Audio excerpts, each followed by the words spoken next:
We need to remove the remaining constraints to greater investment, just as that companies experience are encouraged by the actions that are being taken under your leadership, Your Excellency, to further strengthen and foster business environment in Nigeria that offers assurances to investors, including from South Africa. In another development, the Federal Airports Authority of Nigeria (FAN) has again ordered the dismantling of manual search tables at the screening points in the international terminal of the Muritala Mohammed Airport, Lagos. This is just as the agency has ordered aviation security officials to apply strict measures in making sure that touts are kept away from the Muritala Mohammed International Airport, Lagos. FAN made this known in a statement on Tuesday, which was signed by the Director of Public Affairs and Consumer Protection, Obiageli Ora. The Managing Director of FAN, Olubunmi Kuku, who gave the directive, mandated that technology be leveraged to reduce manual searches and improve interactions with passengers.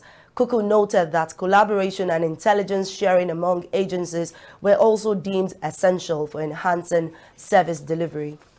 Now to the Senate, where the Nigerian Senate has passed the 2025 to 2027 Medium-Term Expenditure Framework and the Fiscal Strategy Paper for implementation by the federal government. The Red Chamber approved the expenditure framework with a total spending of 47.9 trillion naira and a new borrowing plan of 9.22 trillion naira, which includes both domestic and foreign borrowings.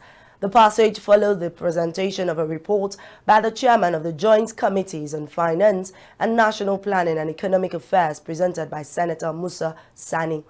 The highlights of the approved recommendations of 2025 to 2027 Medium-Term Expenditure Framework and the Fiscal Strategy Paper include approval of a projected framework with an exchange rate of 1,400 naira to a dollar, the oil prices of $75 to $76 and $75.3 per barrel for 2025, 2026 and 2027 respectively.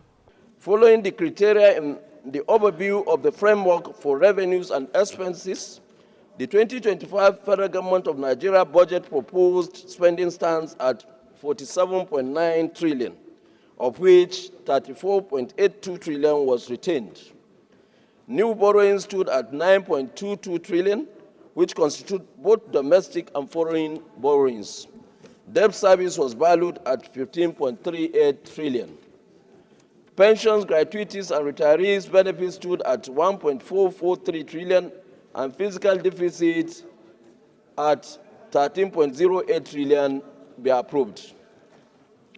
Capital expenditure is projected at 16.48 trillion, which is exclusive of transfers. Statutory transfers stands at 4.26 trillion. Sinking fund is projected at 430.27 billion, also be approved. The committee recommends the respective figures for total recurrent non-debt at 14.21 trillion. Special intervention for current and capital is at 200 billion and 7 billion respectively. During the debate, lawmakers demanded a reduction in the petrol prices against the backdrop of the commencement of the Port Harcourt refinery. Of importance, I was part of the team that went to Port Harcourt to verify the veracity of otherwise as to whether the NNPC have started production. And I can gladly report, sir, it is commendable. No matter what you can say, you have to give kudos to the president, this particular president, for making these things happen in the last 27 years. When you go there, you know from the bottom of your heart that something is amiss in this country. You could see clearly there was an internal sabotage. News of the Port Harcourt refinery coming on stream and the loading reported at the base gave me very sound sleep. But What I was expecting is a push down on the prices of PMS and all that. Maybe because they just started, the PMS is still hovering around 1,100 naira per liter. And if they continue loading in the next 6 months, I have every hope that the prices will continue to go down, the petroleum products. So I join Ningi in saying that the government has scored a very good breakthrough on the issue of refineries. I think we should go ahead and approve this projection with a pinch of salt. But it also means that we in the National Assembly, particularly this very, very distinguished chamber, Mr. President, should have its eyes on the ball, so that by March, we should be able to see the ways in which the macroeconomy is moving, so that we can come back and put a brake or adjust certain parameters depending on the way in which the reform process is progressing. We see consistency, and these refineries are actually producing as they are projected to. Then at least by the first quarter, we should be able to see some significant reduction of pressure. But my colleagues, in this MTEF or in subsequent ones, or if we are to do an amendment, we need to find time to address the challenge of power generation.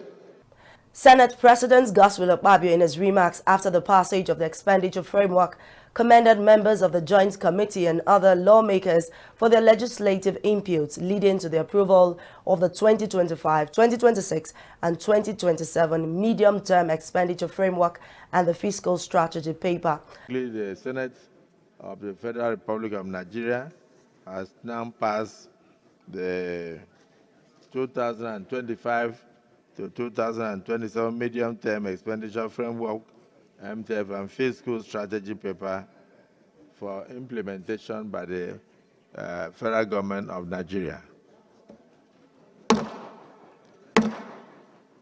The Senate, however, tasked its committees on finance and petroleum as well as gas to investigate allegations of withheld funds by the NNPC, including 8.48 trillion naira in petrol subsidies and $2 billion in unpaid taxes.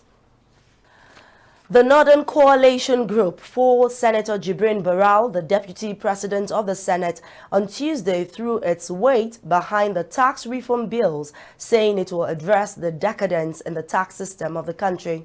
Addressing journalists at a peaceful protest in front of the National Assembly complex in Abuja, the chairman of the group, Malam Tijani Kabiru Mohammed, called on federal lawmakers from the 19 northern states to support and ensure the speedy passage of the bills. Mohammed also advised those who are kicking against the tax reform bills to reconsider their stand and look into the bills again to ensure its passage. Today, that the tax reform bill is in order and Nigerians should work towards its perfection and also her progress. Yes, sir. For so long, we have lived on a decadence of tax reforms that has not produced anything good or meaningful to this nation. We from the north, we are categorically in support of this tax reform bill. And let me tell you one thing, to those who have for the past few days castigating Senator Jibrin Barau, they are nothing but enemies of the north, enemies of Nigeria, enemies of our generation, enemies of progress, and they are supporters of disrogation. We call on Nigerians here, as we have vowed, we shall continue to voice from one state to the other, from one region, from Middle Belt, from North Central, Northwest, Northeast. We shall canvass, and this bill, by the grace of God, shall see the light of the day. Recall that the tax reform bills have been a subject of controversy, especially by lawmakers from the north, led by Senator Ali Ndume, who called for its immediate withdrawal for further consultation since the Governors Forum and traditional rulers are against it. The Nigerian Senate has confirmed the nomination of Lieutenant General Lufemi Oluyede for appointment as Chief of Army Staff. The confirmation followed the consideration of reports by the chairman of the Sense Committee on the Army, Senator Yaradua Abdulaziz Musa. Yaradua said the committee was impressed with the high level of understanding, achievements and excellence stated in the credentials of the nominee. The Senate Committee on Nigerian Army, having diligently and meticulously conducted the screening of the nominee according to the Constitution, and being satisfied with his conduct, competence, experience, and educational qualification, hereby recommend to the Senate of the Federal Republic of Nigeria as follows: that Lieutenant General Olufemi Olatubosun Oluyede be confirmed as the Chief of Army Staff, having successfully undergone the screening process of this committee. The Senate thereafter confirmed the appointment of Oluyede as substantive Chief of Army Staff. Distinguished colleagues, will the Senate confirm the nomination of Lieutenant General Olufemi Olatunbosun Oluyede for appointment as Chief of Army Staff? Those in support of the confirmation say aye. Those against say nay. The ayes have it. The nomination of Lieutenant General Olufemi Olatunbosun Oluyede is hereby confirmed as Chief of Army Staff.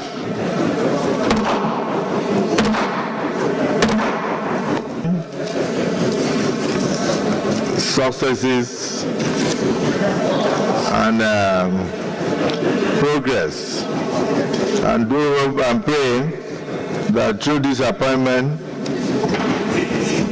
insecurity will be abated or minimized to the barest minimum, and Nigeria shall know peace.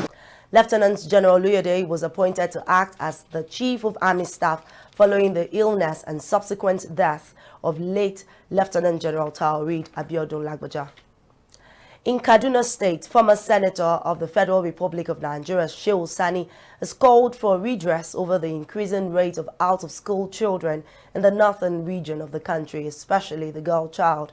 The former senator made this assertion during a one-day girl child education program organized by key advocacy groups in Kaduna State. There are a lot of issues to discuss about the girl child, but what is most important to me is the issue of education. It is sad that from the president to the last person in government, almost 80% of those holding position of authority and power today were a product of public education. People who attended government secondary schools and local education primary schools as it is in the north and the south grammar schools. But unfortunately, many of us today cannot take our children to the school we attended. Other advocates expressed their frustration over the nonchalance towards the girl child education in northern Nigeria. We need to encourage the girl child, telling her that she has the capacity and the ability to achieve anything she wants to achieve in life. The only problem or the only thing that will stop the girl child herself is herself. Because once she has a vision, we say that the vision is a future that she wants to attain. So we want to encourage the girl child from now, even at this age, that she can plan towards the future, and she's the only one that can ride the vehicle that can take her to that destination that she wants to. We want to see the girl child be able to stand tall in the midst of other leaders of the world, because the United Nations make a very simple, act that it will be 30% inclusion of women in every status of leadership. But today, in our other side of the country, we discover that women, even you go to a political space, women are not allowed to be fully involved. They are being scared of the stage. So we want to empower the girl child and the women, encourage them to stand tall. That they can do it. What a man can do, a woman can do it, even more better. That is our message. They should not relent. 1,200 operatives of our Moteco Corps will be deployed to the 18th local government areas of Ondo State to maintain law and order during the Yuletide. Commander of Amotekun Corps in the state, Adetunji Adeleye, said this on Tuesday while parading 22 suspects for various crimes before journalists, said despite the pressure of the Yuletide, Ondo State remains safe for residents and intending visitors. We are parading 22 suspects that were arrested around the 18 local governments of Ondo State within the last 14 days. Across the board, we have 3 suspects arrested for kidnapping, 2 arrested for suspected robbery. We have burglary and stealing of household items, burglary and stealing of electronics, conspiracy, burglary, and stealing. Ondo State Amotekun Corps is deploying 1,200 men in the 18 local governments of Ondo State to ensure peace and tranquility all through the festive period. Moving on to Ogun State, where the state government has challenged youths in the state to take advantage of the new opportunities in the creative industry and technology to develop their innate and God-given talents for self-reliance, job creation, and socio-economic development.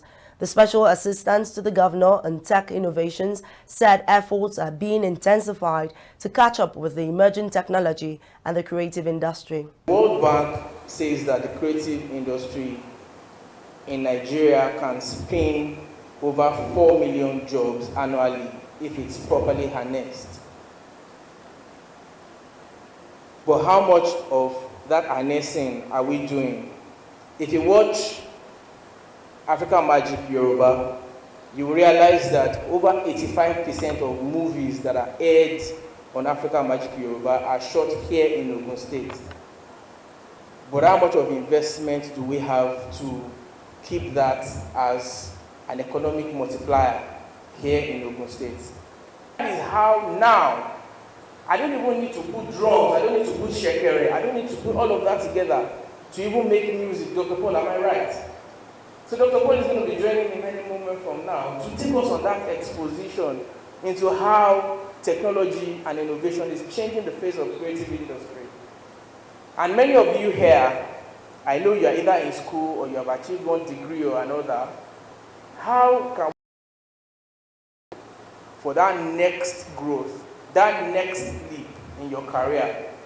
I have personally read the details of registration of some of us that are here. The State Commissioner for Environment, Ola Oresoya, who represented the state governor at the occasion, also admonished participants to make use of those opportunities and initiatives being initiated by the government to develop their talents. We can actually bring the younger ones on board for this. And why are we in Ogun State? Ogun State, many of the people who have been talking here are from Ogun State. And I can tell you, the greatest asset we have in Ogun State is the human capital. The greatest asset in Ogun State is the human capital. And I can go on and on and I can tell you about the greatest artists in Nigeria are from where? Ogun State. The greatest politicians in Nigeria are from where? The greatest footballers in Nigeria are from where? I can go on and tell you all about this. Ogun State, even those who are managing Lagos, which I was one of them before, all of us, 3/4 of people managing Lagos are from Ogun State. So there's something in you, the younger ones from Ogun State. God has endowed every indigenous of Ogun State with a talent. There's something in you. You just have to be creative. Don't bury that talent. Don't bury that talent. I know what we're having today is just a trigger to so many other things that are going to come up. We're going to have it in a bigger way. And we are going to be able to reach out and be able to incubate this. Sportsmen, look at the great people who are giving beautiful names to Nigeria in sports today. They're all from Ogun State. Even in chess, the greatest chess player is from Ogun State. Everybody is here. Speakers also took turns to challenge youths on creativity, dedication, and utmost sense of responsibility. You are the architects of a future driven by imagination and innovation, and your imagination can only be your limit. And you will need skills to survive and to compete in this environment. Every young person at least will have, I suggest, about 3 or 4 skills. It's not enough that you've been to university, but you need a skill set to survive and to navigate these times. But remember, it's not enough to master tools or trends. You must ground your work in purpose, passion, authenticity. Our heritage, our stories, and our unique perspectives are powerful assets that the world is eager to experience. So you start local and you go to global. And what's the currency that you are going to spend when you get there? Your culture. Don't forget that. To excel in this rapidly evolving world, embrace collaboration, invest in continuous learning, and be fearless in experimenting with new ideas. The challenges may seem daunting. Dedicate yourself to excellence, and the rewards will follow. Take the technology, but use it positively, and concentrate on moving forward, and don't be distracted by get-rich-quick schemes. Innovation. When TK was mentioning all the things that he had used, computers and all of that, some of you were thinking, at his time there were no apps like this. So we have apps now. So what I want to tell you is that innovation is anything that you use to improve anything that you do. Most of the things that I say, if you need to write it at the back of the paper, you can write it and do it. Innovation is anything that you use to improve anything that you do. Phones, your tabs, apps, all of them are used to achieve anything that back in the days when somebody says, send me the letter, scan it, we'll go and be looking for a scanner. These days, you take your phone, scan, and send. That is innovation, and that's using a phone. Sometimes you say, I saw one lady one day saying that she wants to quickly rush somewhere to go and scan something at a business center. I said, what phone do you use? She said, iPhone. I said, scan it now. He said, no, they say scan. They say scan, not photo. But in any case, there's social media.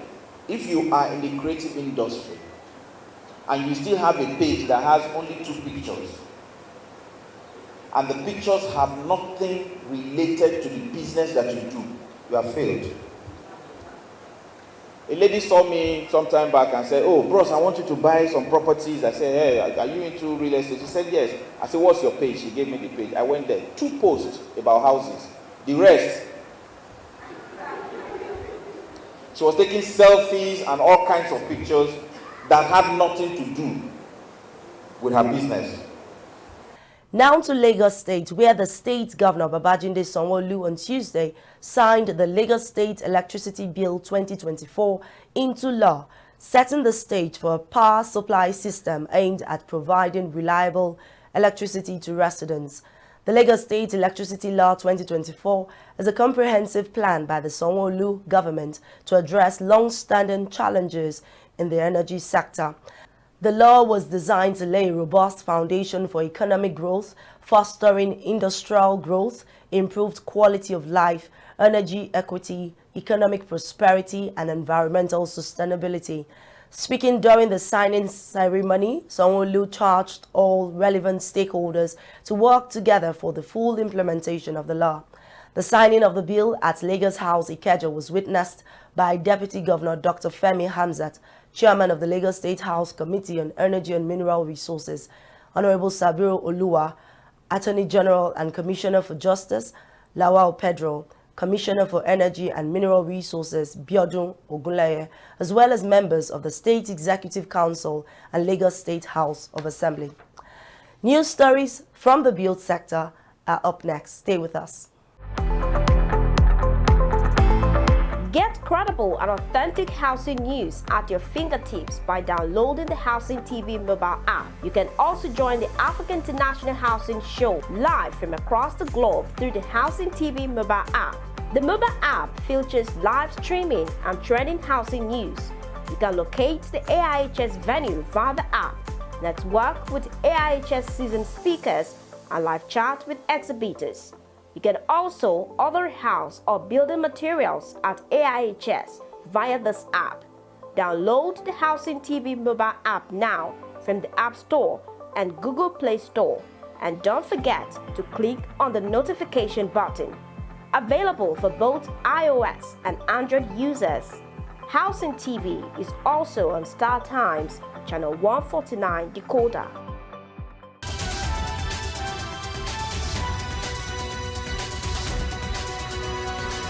Glad to have you join us back on Housing TV News at the top of the hour. Now to the build sector.